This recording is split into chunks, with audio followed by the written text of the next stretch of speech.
The theater holds its breath as the stage lights dim to a golden hush. A small boy, no more than 14, steps into the glow. His frame is fragile, his clothes plain and slightly oversized, his shoes scuffed from years of wear. Yet his eyes hold something different. A quiet storm. A fire that no poverty could ever extinguish. He clutches an old, battered guitar, the wood faded and scarred, a gift from his late grandfather who had once told him, "Music will keep your spirit alive, even when the world tries to break you." The audience whispers, their murmurs floating across the dark hall. Some tilt their heads with curiosity, others shake theirs, expecting disappointment. The judges exchange cautious glances. He seems too small, too fragile, for such a grand stage. But then he steps closer to the microphone, takes a deep breath, and strums the first trembling chord of Hotel California. The sound is not polished, not perfect. But it's raw, alive. His voice follows. Pure, angelic, a haunting echo that instantly silences the whispers. Every note carries the weight of nights he spent singing on cold sidewalks, every chord the memory of coins dropped by strangers who barely looked at him. His song is not just music, it is survival. It is every hidden tear, every smile he forced when classmates mocked his old clothes, every sacrifice his mother made so he could chase a dream. Gasps ripple through the theater. The boy closes his eyes, no longer standing on a stage but inside a dream where pain transforms into beauty. By the first chorus, hearts begin to break and heal at once. Even the harshest judge leans forward, a tear glistening. No one expected this.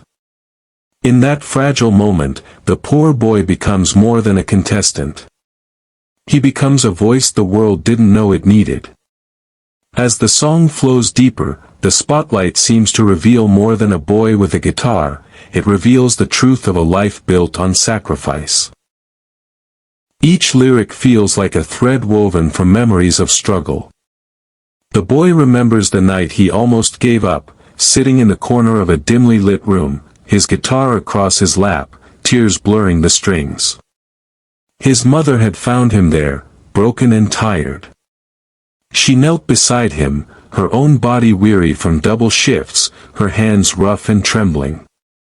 Yet her voice was steady as she whispered, "Your voice is a gift, son. Don't let hardship silence it." Those words became his anchor. Now, as he sings, they echo through every note. His voice carries the sound of her laughter after long days, the quiet pain she hid behind tired smiles, and the meals she pretended she wasn't hungry for so he could eat. His melody becomes more than music, it becomes a vow to honor her sacrifices. The audience begins to shift. Faces soften, eyes glisten.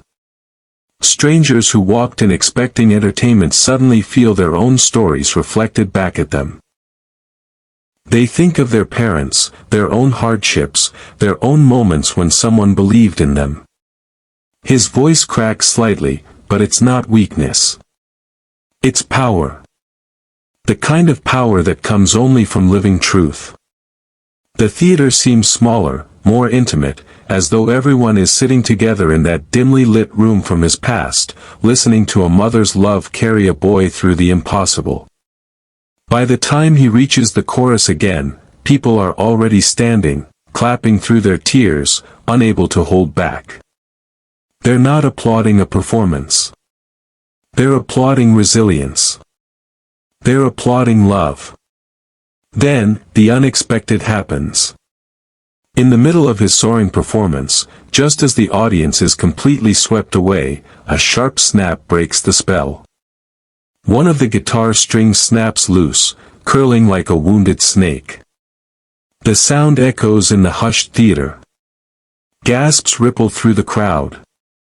For a heartbeat, silence follows, heavy, suffocating. The boy freezes, his hand hovering, his breath caught.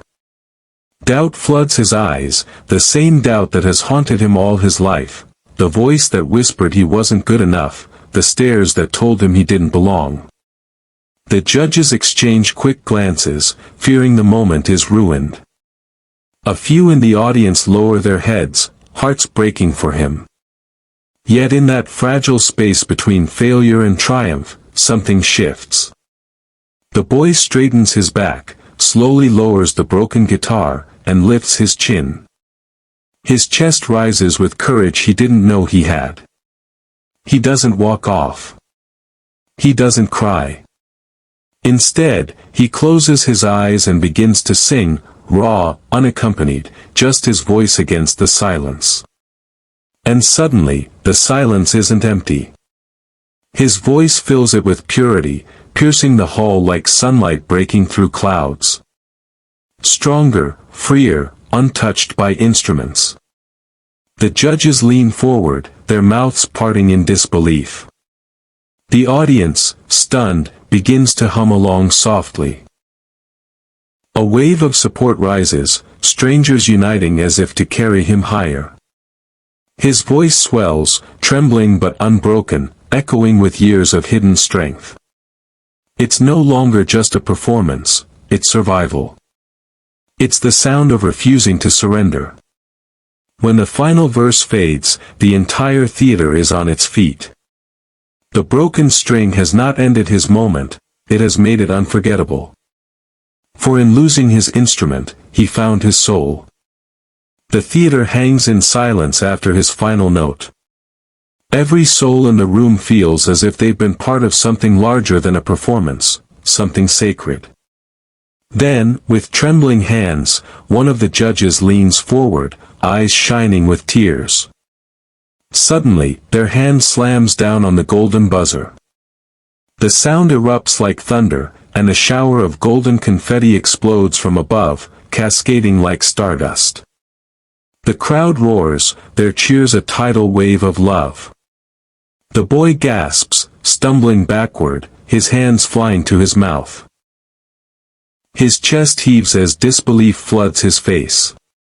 He had come here only hoping someone might listen, but now, the entire world is listening. Tears stream down his cheeks, but even as he cries, he searches the sea of faces desperately. And then he sees her.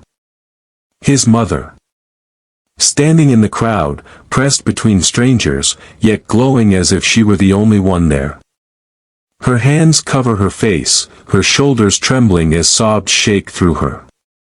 She looks at him as though she's seeing all the sacrifices made visible, the nights sewing his shirt so he could walk proud, the mornings leaving for work before sunrise so he wouldn't feel the weight of hunger. Overwhelmed, the boy runs from the stage into the audience, pushing through confetti and outstretched hands until he reaches her. He collapses into her arms, burying his face in her chest. She holds him tightly, whispering through tears, "I told you, your voice is a gift." The cameras capture the moment. A boy once invisible, now unforgettable, wrapped in the embrace of the woman who gave everything so he could shine. To the world, it's a golden buzzer. To them, it's a lifetime of sacrifice honored at last. After the show, reporters swarm around him, cameras flashing, microphones thrust forward. But instead of basking in the spotlight, the boy keeps pointing back to his mother. "She's the reason I'm here," he says with steady conviction. "This isn't just my victory. It's ours." His humility disarms everyone, and in that moment, the story of a boy with a broken guitar becomes the story of love, sacrifice, and legacy. That night, as they walk home together under the city's glowing lights, people stop them on the streets. Not to beg for autographs, but to say thank you. Thank you for reminding them of hope. Thank you for reminding them of family. Thank you for reminding them that dreams belong to anyone brave enough to keep believing. The boy squeezes his mother's hand tightly, realizing they are no longer walking in shadows, they are walking in light. Months later, another stage awaits him, but this one is different. His high school graduation. He stands before his classmates, honor cords draped across his shoulders, his mother in the front row, her eyes glistening with pride. Instead of a speech, he lifts his voice once more, singing Hotel California. This time, there is no broken guitar, no fear. Only gratitude. His classmates rise to their feet, teachers clap through tears, and the crowd erupts into a chorus of unity. The boy bows, but his eyes never leave his mother's. In her face, he sees every sleepless night, every silent sacrifice, every unspoken prayer finally answered. The world may see a star, but he sees something greater. He sees a circle completed. He sees her dream fulfilled through his song. And as confetti is replaced with diploma, he finally believes, dreams do come true.